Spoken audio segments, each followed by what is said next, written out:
This is Newsnight, where we go above and beyond the headlines. I'm Mitzi Borromeo, sitting in for Pia Hontiveros. Our top stories: strong words from President Duterte. He lashed out at critics, particularly the European Union, over threats to remove the country from the United Nations. A day after the House of Representatives voted to impeach him, COMELEC Chair Andy Bautista is leaving his fate to the president. And she's giving up the celebrity lifestyle. We get up close and personal with actress Andy Eigenman. We begin with strong words from President Rodrigo Duterte against the European Union. He's asking EU representatives in the country to leave within 24 hours. His statements come after reports say the EU is threatening to remove the Philippines from the United Nations because of killings in his drug war. Here's the president in his own words. You will be excluded in the UN. Gawin ninyo. Hindi man ako Espanyol, mintada. Paano sabihin sa Espanyol? You go and go ahead. You are interfering in our affairs kasi mahirap lang kami.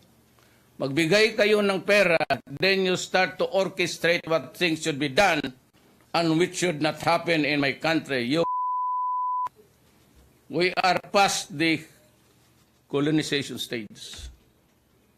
Huwag ninyo akong, don't with us. The ambassadors of those countries listening now. Tell me, because we can have the diplomatic channel cut tomorrow. You leave my country in 24 hours. All of you.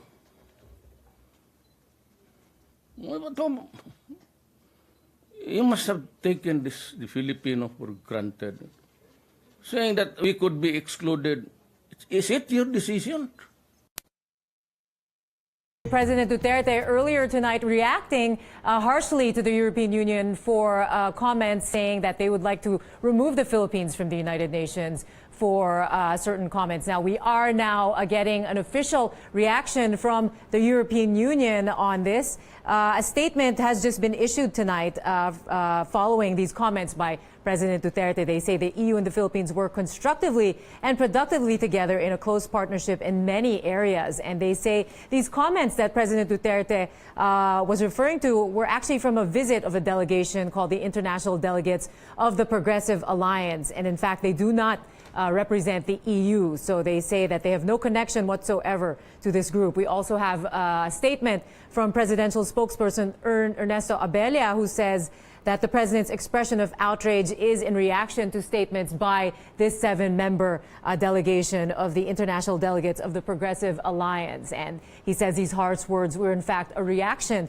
to that. So clarifying why the president reacted in that way. And he says that for so long, our president has tolerated these undue interferences in our domestic affairs, and he has decided these must stop, if only to preserve the integrity and dignity of our state as a sovereign nation. So we will bring you more on this also as we get more reaction and comments from the EU and Malacanang.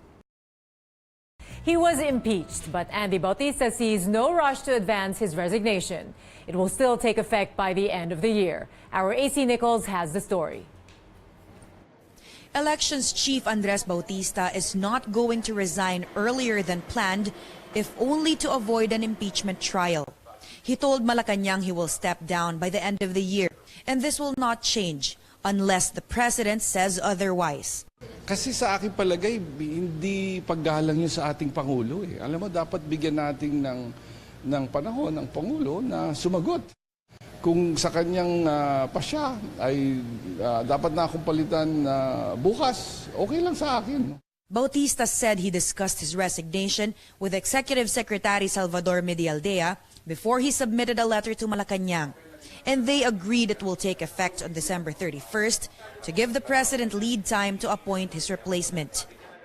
Bautista also informed Medialdea about commitments he had made, in particular a United Nations-funded conference among Asian countries in Cebu in December. The Philippines is hosting the event, and Bautista is involved in the planning. Bautista announced his plan to resign on Wednesday, the same day Malacanang received his letter. Hours after this announcement, the House of Representatives impeached Bautista as it rejected the Justice Committee's recommendation that dismissed the complaint. Bautista says this was a surprise to him, but he is ready to face all allegations. Respeto natin ang opinion ng bawat miyembro ng Kamara, kung kaya't, tingnan natin, paghandaan natin, no, kung ano man yung articles of impeachment na siyang gagawin nila. Malacanang meantime says it is looking forward to a smooth transition after Bautista's replacement is named. Congress shall decide on what to do, with this impeachment in view of his resignation. We acknowledge the services of the chairman, and after his successor is named, we look forward to a smooth transition and preparations for barangay and SK elections next year, and midterm polls and possible BBL and charter change plebiscites. AC Nichols, CNN Philippines. The legal counsel of Andy Bautista's estranged wife, Patricia Bautista, says they have full confidence in the institutions that will try the COMELEC chairman. She adds what is good now is that there is a proper venue for the charges to be heard. Kapunan also tells Andy Bautista not to play games with Congress. Chairman is saying that there are still schedules, conferences to attend, etc. Opo. He is forgetting, and we might be forgetting, that the COMELEC is a collegial body. There are many commissioners who can attend to the functions that the chairman has said that he has to attend to for the next 3 months. These are very serious charges. Even if they want to paint it as a domestic case between husband and wife and involving the children, this has now transcended into or morphed into a higher level of national interest. And therefore, we are very glad, and Patricia expresses the sentiment, that it should really be an impeachment court. So there will be no obstacle to justice. The House of Representatives will begin preparing for the trial at the Senate, which will sit as an impeachment court. This after lawmakers impeached COMELEC Chairman Andy Bautista. Our Joyce Ilas tells us more. House Justice Committee Chairman Ray Umali says they will begin building the case against impeached Commission on Elections Chairman Andy Bautista.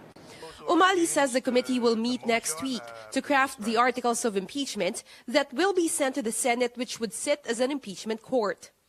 We may have to subpoena some people or some documents so that we will have them ready before we start with the impeachment trial in Senate. Kabayan Party List Representative Harry Roque is an endorser of the impeachment complaint. He submitted a draft articles of impeachment to the Justice Committee after the House impeached Bautista Wednesday night. It states the House finds Bautista guilty of graft and corruption, betrayal of public trust, and culpable violation of the Constitution on 4 counts. First, failing to declare a number of bank accounts, businesses, and other assets in his statement of assets, liabilities, and net worth. Second, accepting checks and commission from a private law firm. Siya na nga umamin, tumanggap ako ng referral fees kasi wala lamang kaso sa opisina ko ang Smartmatic. It's an issue of law. Third, under-declaring his net worth and accumulating ill-gotten wealth. And fourth, failing to carry out reasonable and appropriate measures to protect personal voter data against unlawful access. Umali says the committee will look into Roque's draft. If it will suffice, then we may adopt it. Otherwise, then we will have to look at how we will strengthen that case. Congress is now on a 1-month recess. Umali says when session resumes in November, the House will choose among its members those who will make up the prosecution panel in the impeachment trial. Meanwhile, some lawmakers say Bautista's impeachment is part of the administration's plan to control independent constitutional offices. Tungo ito dun sa sinasabi nga nating tyrannical and even dictatorial rule na ni Pangulong Duterte. So bahagi na ito nung konsolidasyon ng kapangyarihan. The president called for the impeachment of Ombudsman Conchita Carpio Morales and Chief Justice Maria Lourdes Sereno. Both scrutinized some of the president's policies. Joyce Ilas, CNN Philippines. Actress Andy Eigenman clarifies she's not leaving the movie industry. In an exclusive interview with CNN Philippines Live, Eigenman says, quote, "Hindi naman sa iniiwan ko yung film industry pero ayaw ko na ng showbiz." The actress explains she wants to focus on making films, not the artista part of the industry. Eigenman earlier said she's quitting show business after she had a heated exchange with a fan on Instagram. And that's it for tonight. Thank you for your time. I'm Mitzi Borromeo in for Pia Hontiveros. See you again tomorrow for Newsnight, where we go above and beyond the headlines.